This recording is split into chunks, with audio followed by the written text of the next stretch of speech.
In the heart of Bavaria, Germany, surrounded by dense pine forests and a silent blanket of snow, stood a remote homestead known as Hinterkaifeck. It was March of 1922, a time when the world was slowly recovering from the Great War. But out on this isolated farm, the rhythms of life had always been quiet and insular. This was the home of the Gruber family. The patriarch was Andreas Gruber, a man in his early 60s, known for his stern demeanor. His wife, Cecilia Gruber, was a few years his senior. They shared the farm with their widowed daughter, Victoria Gabriel, and her two children, 7-year-old Cecilia and her young brother, 2-year-old Joseph. Just a day before a silence fell, over the farm a new maid, Maria Baumgartner, had arrived to help with the household chores. It was a seemingly ordinary family living an ordinary rural life, but a creeping sense of unease had begun to settle over them, like the deep snow that choked the surrounding woods. In the days leading up to the tragedy, Andreas Gruber became increasingly unsettled by a series of strange occurrences. The first was on a day when the snow had fallen heavily. He noticed a single set of footprints, clear and distinct, leading from the edge of the forest directly to the back door of the farm. But as he looked closer, a chilling detail came to light. There were no footprints leading away. The tracks were a puzzle without a solution, a silent sign that someone had arrived and simply vanished. This observation was the first indication that a clandestine presence was at work, a hidden figure who had perhaps been on the property for longer than anyone knew. The disturbances continued. The family was plagued by an unnerving and persistent sound in the middle of the night, a soft, unsettling noise coming from the attic, as if someone were quietly moving around. When Andreas searched the attic, he found nothing. He dismissed it as a strange occurrence, perhaps a trick of the old farmhouse, but the unease remained. Later, the house key went missing, and to his horror, he found the front door unlocked. One night, despite his own strict habit of locking it. These were not isolated events. They were a methodical campaign of psychological terror, or perhaps a form of reconnaissance. A strange newspaper, one the family had never purchased, was discovered on the farm grounds, further deepening the mystery. This unusual detail suggested that an outsider had not only been present but was leaving behind small, baffling clues of their intrusion. The conclusion that can be drawn from these events is that the perpetrator was not a stranger who happened upon the farm by chance. The footprints leading in but not out, the consistent attic noises, the unlocked door, and the random newspaper all point to a single, unsettling possibility. The individual was already living or hiding on the property, watching and waiting. The killer was not a spontaneous visitor, but someone who had embedded themselves into the daily life of the Grubers, observing their routines and learning the layout of the home. Andreas Gruber, deeply disturbed by the events, confided in his neighbors, but his concerns were not taken seriously. This isolation, both physical and social, would prove to be tragically fateful.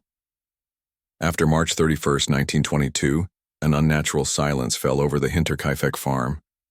Days passed with no sign of life. Neighbors noticed that the smoke no longer rose from the chimney. A coffee machine repairman arrived on April 3rd and found no one home, only the barn doors left ajar. By the evening of April 4th, concern had turned to alarm. 7-year-old Cecilia had not been to school for days. Her father, a neighbor named Lorenz Schlittenbauer, along with 2 of his friends, decided to go to the farm to check on the family. What they discovered upon arrival would haunt the small community for generations. The men entered the barn first. In the lantern's dim light, they made a horrific discovery. The brutalized bodies of Andreas and Cecilia Gruber, Victoria Gabriel, and her daughter Cecilia, all stacked on top of each other and covered with hay. All 4 had been killed with a heavy, blunt instrument. The farm's livestock, unaware of the carnage, stood quietly in their stalls. The men then searched the farmhouse itself. Inside, they found 2 more bodies. The new maid, Maria Baumgartner, and the 2-year-old boy, Joseph Gabriel. They too had been bludgeoned to death. The weapon, later identified as a pickaxe or a similar heavy tool, was a simple, brutal instrument of farm work. This choice of weapon, along with the unsettling arrangement of the bodies, suggested a crime of cold, calculated fury. The order of the murders, with the family members found in the barn and the last two victims in the house, implies a methodical and deliberate act. It is highly probable that the perpetrator lured the first four victims, Andreas, Cecilia, Victoria, and her daughter Cecilia, into the barn under some pretext, perhaps a call for help with the animals or a feigned emergency. With the family members neutralized, the killer could then move into the house to murder the maid and the toddler, who would have been easy targets. This sequence of events shows a chilling level of forethought, turning the act from a crime of passion into a tactical elimination. What followed the discovery of the bodies was a stunning failure of police procedure that would guarantee the case would never be solved. The police, when they finally arrived from Munich, showed a shocking disregard for the integrity of the crime scene. They failed to secure the area, allowing dozens of curious townspeople and gawkers to trample through the snow and mud, destroying any potential footprints or other clues. Evidence was treated with a casual indifference. The bodies were quickly buried without a proper autopsy, and a crucial piece of evidence, a skull fragment, was lost by an investigator and never returned. This professional negligence turned the site of a brutal mass murder into a muddy, chaotic spectacle, ensuring that any hope of a quick resolution was lost from the very beginning. But the most disturbing revelation was yet to come. As the initial chaos subsided, investigators began to piece together a timeline that was far more sinister than a simple home invasion. The killer had not immediately fled the scene of the crime. For at least several days after the murders, the perpetrator remained at Hinterkaifeck. The killer had fed the livestock, indicating a knowledge of farming life and a cool, calculating demeanor. They had also eaten food from the kitchen pantry and were believed to have started a fire in the stove to keep warm. This meant that while the surrounding community assumed the family was simply keeping to themselves, the murderer was living among the dead. The killer's actions were not those of a person fleeing a crime, but of a person at home, an uninvited guest who had taken ownership of a now silent farm. The fact that the police's bungled investigation allowed this chilling detail to be discovered only later, after any chance of a thorough search was gone, is a haunting testament to their incompetence. The killer got away not through brilliance but through the sheer negligence of those who were supposed to find them. The destruction of evidence, from fingerprints to footprints, meant a key opportunity to catch the killer was lost. The narrative of the Hinterkaifeck murders is therefore not just a standard mystery, but a cautionary tale about the fragility of justice when confronted with the bizarre and the inexplicable. In the aftermath of the discovery, as the police floundered, a dark cloud of suspicion settled over the community. With no clear leads, the townspeople began to turn on each other. The case became a breeding ground for rumors and dark theories, and a few key suspects rose to the surface, their lives forever entangled in the mystery of the farm. The first and most prominent suspect was the man who discovered the bodies, Lorenz Schlittenbauer. The neighbor's history with the Gruber family was complex and fraught. Schlittenbauer was widely rumored to be the father of Victoria Gabriel's son, Joseph, and the potential motive of a bitter custody dispute or conflict over the child's care was a powerful one.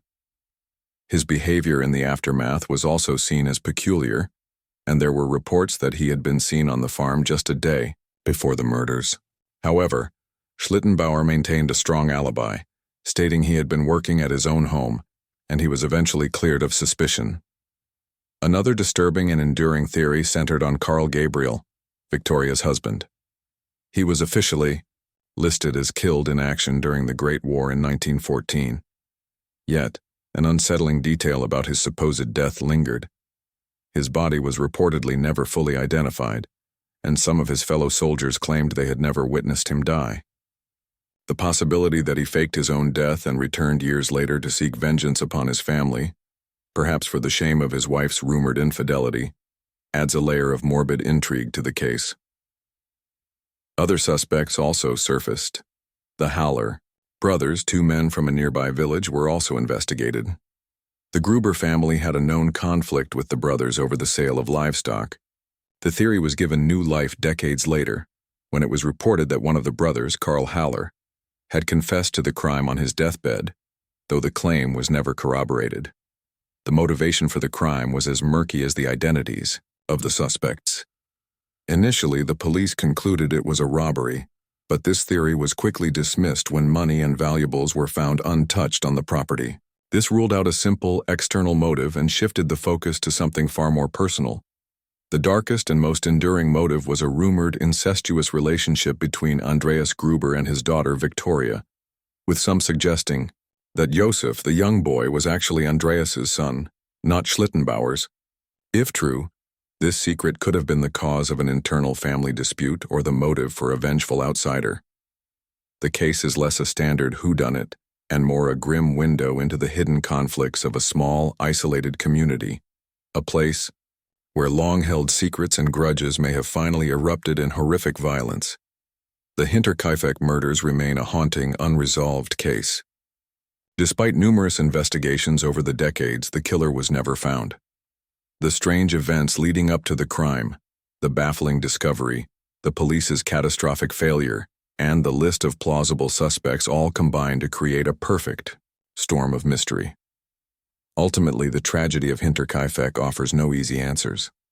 The power of the story lies not in a tidy conclusion, but in its ability to remind us that some truths are forever buried. This was a crime that was likely deeply personal, committed by someone from a small, secretive community, and lost to time because the evidence was trampled underfoot and the secrets were never fully confessed. The story of Hinterkaifeck is a piece of grim folklore, an echo from a time when a killer walked unseen among their victims before disappearing forever, leaving behind only the cold silence of a haunted farm.